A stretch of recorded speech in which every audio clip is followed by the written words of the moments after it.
free $200 million? Did the Big 12 whiff by not adding Memphis after all? This is the Big 12 squad. You're talking ball with the Big 12 squad, sponsored by Gametime. From Oklahoma State to Utah, from Kansas State to BYU, from Houston to Texas Tech, it's the local experts of the Locked On Podcast Network bringing you scoops, breakdowns, and the most comprehensive preview of the upcoming Big 12 weekend. Buckle up, it's the Big 12 squad, and we have a seat for you. No hurt feelings and thin skin allowed. Squad up. You're part of the Big 12 squad. Happy Thursday night, everybody. Let's talk a little Memphis to the Big 12. Introducing the consummate professional of the show, Locked On Texas Tech. Chris Level joins us from Lubbock. Cameron Stewart is balding. He hosts Locked On Baylor, so we let him be in the show. He joins us from Chicago or Boston. He keeps on moving. Speaking of moving, this guy moved from Seattle to Seattle. Christian Rao, Locked On Kansas State. He's also kind of balding, but in a cool way. He lives in Dallas, but his mom went to Houston. Parker Ainsworth of Locked On Cougs. And then want to talk about balding. It's a theme here. JT Westersill of Locked On. I was almost late, and then I would have missed a joke anyway, so lucky me. Yeah, here he is. We would have made one for you anyway. Today's show is brought to you by Gametime on the Big 12 squad. And biggest news in the Big 12 I don't like the way we've built this. The biggest news in the Big 12 this week, Memphis offers the conference per Ross Dellinger over $200 million to join the league. And I talked about this with Cameron on a crossover earlier this week. They have that no-risk clause where they could just give us $200 million for a few years, and the Big 12 in 2030 cuts Memphis out of the league because they're not, quote, adding value. And you just robbed them of it. You've grifted them of their money, but you got their money, and you didn't have to do really anything else on the back end. And now FedEx gave you 5 years' worth of revenue. Chris Level, you're the professional. Is the Big 12 in the wrong here for not biting on Memphis and taking their money from them? This is the same thing as saying, I don't want 2 automatic bids. I just want one, and I want to fight for it in the CFP, in that you're fighting a perception. And so why would you want to dilute your league even more by adding a Memphis team that just is wearing the desperation cologne all over themselves and willing to just give you a whole bag of cash? And keep in mind, it's just a couple of mil. That's no small amount for each school over, it's about 10 million over a 5-year span for each school. But it gives you a 17th member. I was in Memphis in December for a bowl game, and it's a scary place. Oh gosh. The bulletproof vest is implied in Mark Cohn's song. When you check into the hotel and they're like, don't go out past 10. If you do, make sure you're with somebody. Don't go off the beaten path. A rental car from the Texas Tech football program was stolen out of the hotel parking lot. Good news is, though, with the AutoZone sponsorship, that's all covered, right? That'd be yeah. But I don't. I mean, there's a reason why they're begging you to come in. I feel bad for Memphis because they're trying. You don't think the BYU fan base could fix Memphis? You don't think that once we just they got the pamphlets ready? Yeah, couple football games. As someone who, growing up in Arkansas, we would either go on vacation to Branson, Missouri, or Memphis, Tennessee.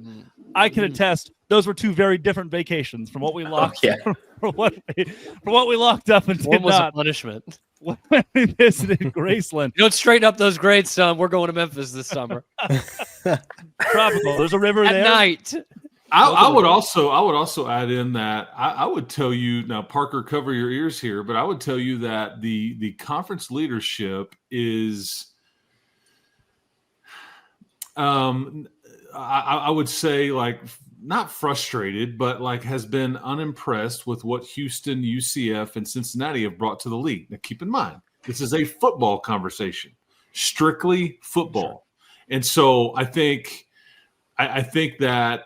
Had you had the opportunity to add the 4 corner schools before the group of 5 group, I think that this league would look a little bit different. And so I think Memphis is dealing with, some of this stigma as well. And right, wrong, or indifferent, I just think that's where the leadership is at. I just think that I was told we don't want to dilute the league anymore. And I don't know that it does anything for you, but it's crazy. Here's our money. Kick us out if we haven't proven our worth, all the things. But when you say no to that, it's like, because you could have had Memphis the first time and you passed. Yeah. Mm-hmm. Do we feel like, because I think we all kind of had the same reaction of like, this is Brett Yormark stuffing them in a locker, and it's does it feel like a flex because Memphis is basically in a way doing what SMU did to the ACC, and the ACC was in no position to say no, and the Big 12 is? Like, I know it's different in that Memphis is throwing a ton of money at you, SMU's just letting you keep a lot of money, but does it kind of feel that way? I was going to spend the first part of the show dunking on Memphis and come to this at the end, but we can start here because I feel like actually what Cam's saying is making a lot of sense if you think about, like, Memphis isn't going anywhere as an option. Bluntly, they academically couldn't cut it in the ACC or Big Ten to whatever standard you want to call that. I mean, they're not Stanford, Cal, they're not Duke, they're not Virginia, they're not Purdue, they're not Nebraska. Like they're just not, right? The SEC that cuts deep when you say they're not Nebraska. Oof. You're right. Their SEC doesn't want another school in the Tennessee region that's already overlapping with Vanderbilt and University of Tennessee. They don't want that market share at all. They want to keep that, like, that weird color of orange that they've got going there. Like, SEC don't want them either. Yormark knows this is just always going to be an option. Why do it now? And I don't think this is Yormark. This is the people telling Yormark, yeah, we don't want him. I mean, I think that he's kind of like, he would do it if the leadership and the presidents were like thumbs up, just like Gonzaga. I mean, he wanted Gonzaga and UConn. But this is like Zach Blackerby being like, "Do you guys want to keep doing 1 hour squat show?" It's on to Chris's point, though. I thought interesting thing on this is like, who leaked this, right? Because Dellinger said reports. Someone said, "Hey, Dellinger, press publish," right? Like someone said, "Go with it," right? Yeah. And is this Yormark and the presidents of the university saying, "Hey, push this so that way Gonzaga and UConn up their ante a little bit," right? Is the Big 12 saying to push this because it's like, "Hey, UConn and Gonzaga, we got options, we got dance partners, we can pick one," right? Like I think that there's some of that in play too. I don't know who else. Like, is Memphis doing this to maybe change their offer with someone? I don't know who else could be pushing this. Is the ACC pushing it to say, "Hey"? It can't be Memphis, right? Because I would hope the statement. Memphis literally to like backtrack and be like, "Oh, we're proud members of the American," and then we're all just like, "Oh, that's every American school pushed that at the exact same time." Like that's just it's the kid crying in the Santa Claus picture. That's what. And Memphis may have wanted to placate to the sponsors or their fan base, going, "Hey man, we tried everything we could." I don't know the dynamic, but it is. I mean, they actually told the Pac-12 recently, "No, man, we're good. We're working on this other deal," and now it's like, "Hey, man, hey, Pac-12, you up? I want to talk to you." Or to signal to their own donors, like, "Hey, we need more money. They won't take this much." but what would $300 million be worth it? I don't know what the number is, because I talked with someone earlier. Was like, if it was 500, that's when you kind of would be like, okay. Damn. Yeah, it's 500 in sponsorships, right? It's a little bit different. Yeah. I also will say, like, listen, Houston and Memphis built up a little bit of a rivalry in the American, and so I actually feel like Houston could have benefited in some of those kind of fun ways from this, right? But as far as like getting the conference and all that, Memphis sticks out in that, like, they don't have on-campus venues. They share basketball with the Grizzlies. They like, this is not a powerful school in a lot of ways. And they're putting money into those venues to make them feel more University of Memphis, but they're not near campus. They have won, though. That's the one thing, right? In the last 11 years, they've won 10 games or more 5 times. That is more than Houston and UCF have for football. But Houston had done that in the 10 years prior to being accepted, right? You're including the years since. I know, but we live in a world where it's what have you done with me lately, right? That's what but that's important. That's important because we've seen proof of concept of those schools having trouble adjusting, right? Cincinnati. That is important. Houston's had 2 years in the Big 12 where obviously you're going to lose more than you would in the American with their cool eagle. They have an eagle now, so everything's okay. Coming up, I want to get into how the Big 12's focus on 2030, 2031 with the ACC, how that will rework, how that's in play with this decision. Locked on Big 12 Squad. Today's show is brought to you by FanDuel. Why is it brought to you by FanDuel? Easy. Because when I need a little extra dough in the back of my pocket, FanDuel's got me. When Shohei Ohtani might just hit a home run, I go to FanDuel. There's an app. I pull it up. Shohei Ohtani, home run, plus 400. Put $10 on it. $40 when he hits a home run. Why not make it even more thrilling to watch Major League Baseball? New daily promotions, easy to use, fast payout, and makes the regular season games feel like must-watch events. Whether I'm placing a same-game parlay or watching a bet right into that ninth inning, FanDuel makes it feel like I'm part of the action. If you're new to FanDuel, new customers can bet $5, get $150 in bonus bets if your first bet wins. That's $150 in bonus bets if that first $5 bet wins. Open the FanDuel app today or visit FanDuel.com to get started. Today's show brought to you by FanDuel. I'm really glad we're going to talk about 2030 because I was very concerned that Drake was going to come on here and argue for Cosmo to be the official mascot of the Big 12, like the Eagle for the American. Maybe. The Big 12 needs its own American Eagle. I thought that was a great investment of time and money from the American Conference. I would totally go for Cosmo. The guy's a stud. No, don't. Dang it, Chris. What do you want with the weird eagle thing? The I'm not even that much mascot? of a, no. I Gosh, say a no. generic cougar. We just let it go from. Oh no! I guess if we're doing a majority, you could make the argument that way, right? When I see the way the Big 12 has moved from Gonzaga to UConn to now Memphis, the Memphis one has been the most publicly exposed. We know now hard figures of what the university wanted to offer this conference. I think when Brett Yormark says he's open for business, based on the leg that the ACC stands on, he's waiting for some of the power schools like a Louisville, who will be left over in 2030, 2031 when Clemson and Florida State can pay a very small exit fee to go to the Big Ten or the SEC. Both those universities will still be valuable. Both those universities will likely want to leave the ACC because their structure with a TV contract is so poor. When that happens, I'd be hard-pressed to say that Miami, North Carolina, Virginia, Duke, Louisville don't follow. And I believe that Brett Yormark wants to because we just saw it. Chris, you said it. The Big 12 may not have added a Houston or Cincinnati, UCF, BYU, if not for those four corner schools coming later, them being the second wave of expansion. If you already know, hey, we don't have to take Memphis, if we can wait on Louisville in a couple of years, then I think you hold out for it. I would, and I understand there's going to be dunking on Houston because the first 2 years in Big 12 football have not gone great. Sorry. It's fair. 4-8, whatever, right?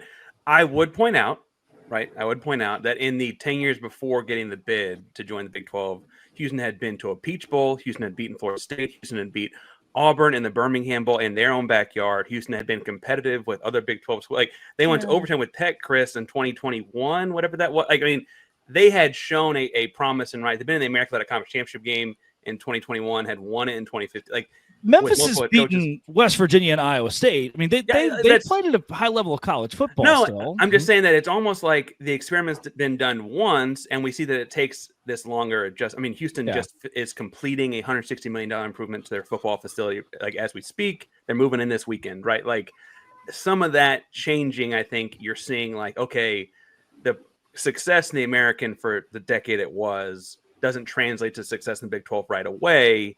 Certainly not in football. Obviously, we can flip to the round ball or whatever and go on, right? But I think that some of that, it's almost like we can now look back and say, hey, look what that took. Do we want to do that again? Whereas Arizona State wins the league. They walk in from a power conference and they win the league P4 to P4, right? It's like, okay, do we want to do that again versus what we did the other time? Timing on that is going to be huge in every conversation because 2021, look, I can say this fairly. If Houston had options and had taken a different one, would the Big 12 have survived that? Right? Like if those four schools had taken a different option, the first round of expansion, and the Big 12 was down to 8 schools, would it have survived as a 6 to 8 school conference, or would other schools have left and jumped ship? I think that's a different spot. The timing argument. It's a desperation argument then that they're not in now, right? Just simply put, that is a big piece of this. Yeah, you're thriving. I mean, you are on stable ground. You've got a great new media contract, and any new member, it's all about value. It's when you consult with these media partners, and it's TV ratings. It's all the things. Yes, you need to be successful, but who cares about this program? Who wants to watch it? That's what they consult when they start looking at this stuff and trying to, okay, is this really going to move the needle? What is this worth to somebody? How, does this generate extra revenue for everybody, or is it worth us stepping outside the box on? And I mean, obviously, just Memphis just doesn't do that. I don't think enough people, regardless of the wins that because it's what them and Tulane that have kind of ran that league for the last several years. But I mean, if you want to talk about winning, go get Boise State. I mean, they've won a ton, but they don't, and I would think that they actually have a pretty decent interest level from just viewership. But the markets, I mean, there's just so much other stuff that goes into it. That's what you're talking about. And I think to Drake's point, the old Louisville Cardinals there, I think that there's an interest there. That's a market. There's a care factor that comes into it. And I just think some of these ACC programs, would certainly provide that, whereas Memphis or a Tulane or Boise State just doesn't do it. So I think, and who knows if there will even be a Big 12 in 2030. True. We don't know where this is going, and there's another shift that's going to happen. Super conferences. Yeah, and we're trying to think like, the SEC will scoop up these, the Big 10 will scoop up these, the Big 12 will scoop up these. Maybe, who knows what is on the horizon? Something will happen. But do you think, Chris? Can I ask you a hard question? That I know you mentioned the league offices and a couple of just the demeanor around the executives, the presidents of the league. Do you think there's an air of, if by 2030, 8-9 years into Houston or Cincinnati or UCF or BYU, there's a world where the Big 12 says, hey, we don't need these programs, any program in the conference? No, I don't think that's – I think that everybody is on the same page right now. Now, I think that the dynamics change. I think now the flip side of that is if Kansas is offered by the Big Ten, if a BYU and a Texas Tech and Oklahoma State or an Arizona, if they're offered, I mean, who knows what? I think they would look long and hard at a better option, but I don't know if that is realistic or not. But I don't think you're looking at relegating, if that's what you're asking. I don't think that is where everybody's at right now. But again, we don't know what we don't know. There's another shift coming. There's another, with these next media rights deals and all the things, and then like the ACC not on as stable ground, because it's, unequal revenue sharing works great. Just ask the folks in the Big 12, which is why I'm talking to some of you now. If you show up one day and there's like a Florida State network, the Seminole Network or something, look out, run the other way, because it's not going to last. This is why my first reaction to this whole Memphis news was the fact of what you were just saying, Drake. My initial reaction was, we're waiting for the ACC to crumble. That's what I thought was. I think that they're holding back. They're steady. They don't want to go and add a team like Memphis, who their biggest take is basketball, when they're probably third in line to Gonzaga or UConn, the teams that you want, the programs you actually want to bring in for basketball.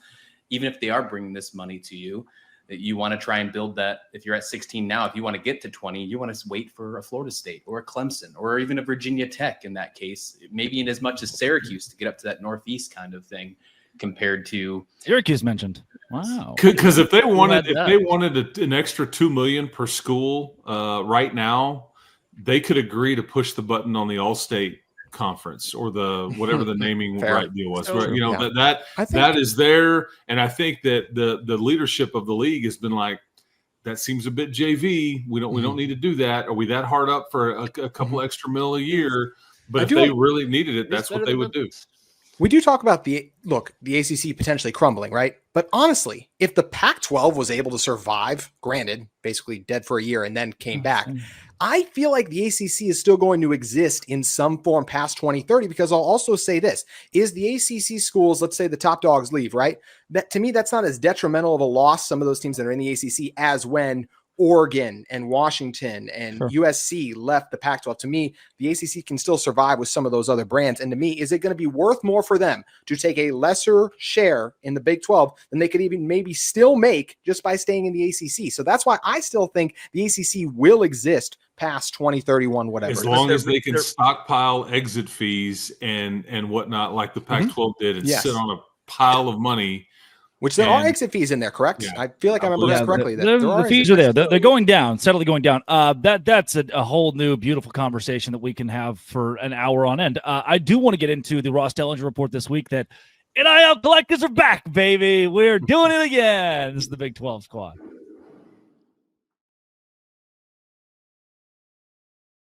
Oh, just when you thought we were going to have an even playing field in college football, the Ross Dellinger report comes out this week that the CSC, Cody Campbell, your guy, Chris Level, who is tasked with college football, working with Deloitte on vetting these NIL deals to make sure that they're legit, They're like, you know what? Hand up. Never mind. NIL collectives are back. You can effectively, and Deion Sanders called for a salary cap. Every team's $40 or $50 million, and now we try to even the playing field here. The CSC, and Chris, I do want to start with you, reopening collectives being able to give money pretty much directly to student athletes, and now we're going to kind of veer away from this, you must give me your worth, something worthwhile for the money I'm giving you. We're right back to Ohio State being able to dole out whatever they want to whoever they want. Yeah, maybe, but I do think, I do think that there's been enough pushback, and they're just legally, they're just not going to fight it. I mean, I don't know. Everybody wanted guardrails, and now everybody's like, I don't know if we really do. I don't know where we're going to land, but yeah, you're not going to be hard capped. I think is a fair statement, and. I mean, are we all shocked? I mean, it's like everybody saw the open market and you're going to put the toothpaste back in the tube. I don't think you're there. Now, will spending be as crazy as it was when everybody thought this is a one-time deal? You got to roll the dice. I don't know. But I think, you're going to get to kind of operate back like you were 6 months ago. What would you say that the actual settlement did now, other than the things of the past, but for the future of college football? The roster size, is that really all you can take from that now? I think it gave everybody some structure. Yeah. I think it gave everybody the revenue sharing limits. Right? Yeah, the revenue sharing is a big thing. I think it gave everybody some sort of sandbox to play in a little bit instead of just Wild West, which is kind of what they wanted. But now they're like, hey, man, throw some sand out of the box, and let's go play in that over there in the yard. There's still going to be Yankees and Dodgers in college football now. It's going to happen because of this. There always were, though. Yeah. I think the biggest thing to me is that there was an admission somewhere in it, implicitly at least, that it was going to happen under the table whether or not you allowed it. Right? Like we kind of all winked and nudged around that part in a way that felt more honest than it had been 20 years ago. Yeah, all the return of the bagman stories are now obsolete. They had a shelf life of 2 weeks because now you may not need a bagman anymore. It does say on here a soft cap, so that's what will be interesting to see is do they actually try to enforce anything, or is it just going to be, like you said, is it just going to be every single year we'll see the reports of, what was that, On3 published something not long ago about this team is Texas was spending the most on their roster. It's just crazy numbers, and it'll be interesting to see what that even looks like in 5 years. If there is no enforcement, this is going to get wild. Well, we saw. By the way, you mentioned Deion wanted a cap. Do we think Deion, the player, ever would have wanted that? Baffling. I thought that was a Big 12 Media Days takeaway, but I was like, oh my, of all the guys to say, hey, let's limit earning, he told the Cowboys to put him on layaway. like unreal. Very, very interesting. Yeah, I would say, hey, and all of a sudden he's wanting to limit what young people can earn when Primetime himself was like, man, he loved him some free agency. I did like, and this goes back to kind of that the Provo visit this last weekend. I met with the Royal Blue folks, and they're scrambling to hey, let's put together a studio where we can take pictures of the guys and do promotional stuff. Let's put together a podcast room. We're gonna have the guys, and the reason you're doing that is because what we learned is now the NIL has to make sense. There's got to be the player did something to get this. They gave something to a business. We've really got to prove that to Deloitte. So different companies and different NIL collectives were changing the way they do things to get something from a player in return for the money given to them. And to me, where we were finally going to, wow, that Ohio State kid or that Texas kid can't just get a Lamborghini for fun. Now they have to earn that through work in some way. We've gone right back to, the NCAA doesn't do much. They'd be sued, and then they would, cry about it. The CSC, they can't do that much because they'll get sued. And then where are you? We're just in this legal spin where now, again, student athletes don't have to necessarily earn these NIL deals. They can just sit back, do their football, and drive their Lamborghinis. And doesn't this benefit the places that essentially have an exorbitant amount of money compared to other universities? Doesn't it just help those? Okay. Yep. So the backdoor bagman is still kind of the same thing? Yeah. Chris is going to be quote unquote legal, right? Chris is going to be okay. Chris is going to be fine with this. This shouldn't bother Texas Tech. This should bother Parker, right? I think based on where different schools are in the Big 12 right now, this is going to benefit a BYU who's had a pretty strong collective in place, or a Texas Tech who's had a very good collective. Those collectives were scrambling a bit. to figure out, okay, what is the workaround? What is the bag man? And now you don't really have to do that. You can kind of go back to what you were, like you said, Chris. Toothpaste is out of the tube. You can just leave the toothpaste on the counter, let it dry up. I will say, I don't think this is done. Places like Oklahoma State. Yeah, this is not good for you, Cody. Making this massive push for a lot of NIL this season, and Chris Lovell alluded to a little bit earlier, right? Even Cody Campbell has said, well, this may be a one-time window. We need to get in while the getting is good and get everybody that we can.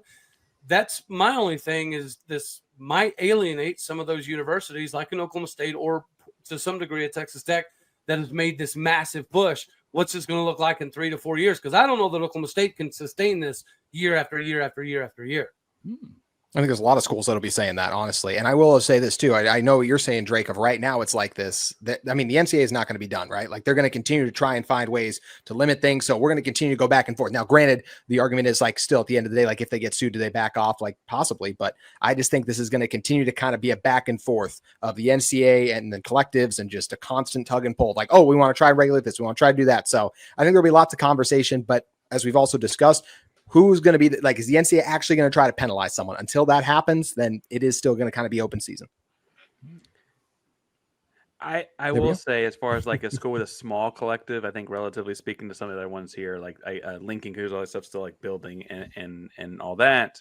I do feel like we're always, I don't know, we're 6 months away from being like, what is the value of that picture in that studio Drake is talking about? Like, how do you determine market value of that? Well, they advertise my product and he's the quarterback and, free market, that feels like a $2.5 million worth to me. Like who gets to like really put a value on just a person's face? Deloitte has been rejecting some of these offers. They've at least been fake vetting. They're doing the little wand thing at the front where they had to pat you down a little, but they're doing something at least. I think that's positive. Right, but valuing a guy's name and face and that name, image, likeness, like that ultimately is up to like a free market to decide. I know Deloitte's been the group put in charge of it. They're going to catch the brunt of the heat from everyone on this. But like at the end of the day, like if a company says like I value our quarterback's face at $250,000 per picture, and we took 10 pictures, I that's their value. That's their evaluation for their brand for that mark. I don't see how. And maybe it's America. That's capitalism, right? Yeah, like I don't mean to be full history teacher on you, but like that's just capitalism. They're paying what the kid's worth. If it's worth it for this guy to have a menu item in my restaurant, I want to pay him $500,000. That's my business. I can spend money however I want. And that's what I think some of what the argument has been. But anyway, I guess we'll find out soon enough kind of where we're at. Can I pose a question to the group? Yes, you've been quiet. I've kind of been wondering what you were thinking. No. So like I know what this is, but just in case people don't, can someone just say like what is a collective? I feel like this is a trick question. I think he's directing you to Chris. I think this is the trick question for Chris. We're talking a lot about collectives. A group of people that are supposed to be helping. I don't know. I think it's an entity that is, what it says, it's collecting money for, and like at Tech, you mentioned what you have to do for it. They were like, there's Habitat for Humanity, South Plains Food Bank. they all have to go do community service for this money. That was like part of their deal. And you can make fun of that, but that was like, there's a lot of, I forget how many stints they have to do per semester and all that stuff. But it's a 501(c)(3), so that's what. So you can donate it to it. You get a huge tax break. That part of it, and so it's just a structure in place that most of these schools have. Like I know that like some of the schools, like to Drake's point, even before when you were supposed to be doing something for this, it was just pay for play. Here's your check. See ya. You don't have to do an interview. You don't have to do community service. You don't have to work. You don't have to do a commercial. You don't have to do anything. Here's your money. So to each his own on how everybody was operating. But I think essentially, is that what you're asking? Or I just love that this was like the one question in Big 12 squad history that more or less stumped the squad. I was curious. It felt like a trick. We all thought it was a trick. It's kind of a trick, but they're run through the university, but they're hand in hand with donors. So this the Matador Club or Baylor has the GXG. This is effectively a third-party company working with David Kay at Baylor, who heads up the GXG or the NIL collective through the university, and both sides vet how this donorship group wants to give to the student athletes. And previously, the athletes didn't have to do anything to get money from the school working with the donors to give them the money. Then for like a month, we said you have to earn your NIL, and then we said you don't have to anymore. We were just kidding. And what's going to happen is this isn't a story about Dion or BYU or expansion or realignment. It's going to get swept under the rug, and most college football fans will never they'll read the title and be like, I don't understand that, and they'll move on. But this is what actually is killing college football and taking Ohio State and putting it so far above Houston that the top level is going to be non-competitive for the rest of time. That's the actual problem here. And it's not a fun title. It's not a fun thumbnail. It's not something people can grasp easily. They're asking the same question. What is a collective? And that leads us to having a lot of football fans who are ignorant about the future of the game, what's actually killing it. That's time. 31 minutes today. I'm glad we could help. Brand needs to be the thumbnail. I'm glad we could help Cam understand NIL because he clearly doesn't understand the difference as of yesterday's Locked On Big 12 squad or Locked On Big 12, between Utah and BYU's quarterback situation, because Utah has a guy who actually started and won games last year, and right now BYU is McKay Hillstead, who is 0 for 3 in games he's attempted over 20 or more passes. But I don't want to dive into the whole cans of worms. I don't know what any of that means. Made me realize I'm having Cameron Stewart on 2 days a week because of a pre-record 10 days in advance. Cam, did you just realize you almost sent this off the rails? Dare I say a crazy train? Oh my God. Oh man. Hey, R.I.P. Done. R.I.P. Was he only 76? Yeah. He's the beer That's thief. the years he told you about. Beer feed. That was a busy 76 years, man. Yeah, man. I got a lot done. Yes. This has been, it always will be, Locked On. Thanks for making it your first listen every single day. The Dose Grande Squad.